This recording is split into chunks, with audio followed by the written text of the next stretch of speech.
నమస్కారం. జై భారత్, జై నరేంద్ర మోదీ.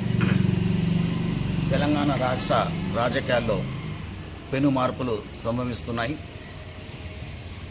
ఏ విధంగా అయితే నరేంద్ర మోదీ గారు నాయకత్వంలో రాష్ట్ర ప్రజానీకము 8 పార్లమెంట్ సీట్లను 8 అసెంబ్లీ సీట్లను వాళ్ళు మనకు కల్పించడం జరిగింది.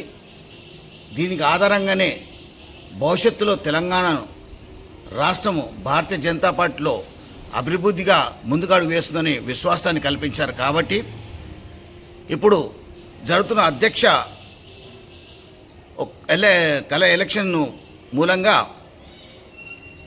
సబ్కా సాత్ సబ్కా విశ్వాస్ సబ్కా సాత్ అనే విషయంలో మోదీ గారు చెప్పారు. కాబట్టి అదేవిధంగా గత 73 సంవత్సరాల్లో భారతీయ జనతా పార్టీ ఒకే ఒక నాయకుడికి బంగారు లక్ష్మణ్ గారికి ఒకసారి రాష్ట్ర అధ్యక్ష పదవికి మళ్ళా దేశ అధ్యక్ష పదవికి స్థానాన్ని అవకాశాన్ని కల్పించారు.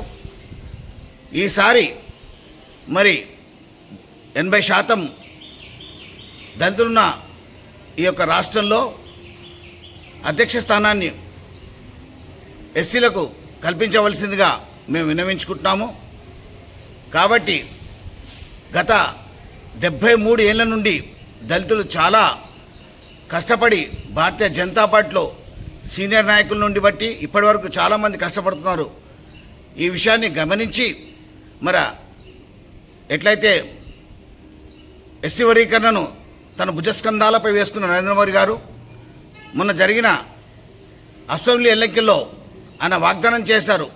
ఏమంటే, కృష్ణ గారు నేనున్నాను, మీ యొక్క టీంను నన్ను జతపరచుకోండి, నేను మీ వెంబడి ఉండి మీ నాయకత్వంలో ఎస్సీలకు జరుగుతున్న అన్యాయాలను కడతేరుస్తానని వాగ్దానం చేశారు. కాబట్టి ఆ యొక్క విశ్వాసాన్ని ప్రజలు వాళ్ళ మనసులో నింపుకొని ఈరోజు రాష్ట్రంలో 8 ఎమ్మెల్యే 8 ఎంపీ ఎలక్షన్లు వాళ్లకు అందజేశారు. కాబట్టి అదే ఆధారంగా 80% ఉన్న ఎస్సీలను వర్గానికి ఆయన ఒక మార్గదర్శనం చూపించాడు. కాబట్టి ఈసారి కూడా మరి అధ్యక్ష స్థానంలో ఎస్సీలకు సముచిత న్యాయం కల్పించాలని చెప్పేసి భారతీయ జనతా పార్టీ యొక్క సీనియర్ నాయకులకు మరి మేము విన్నవించుకుంటున్నాము.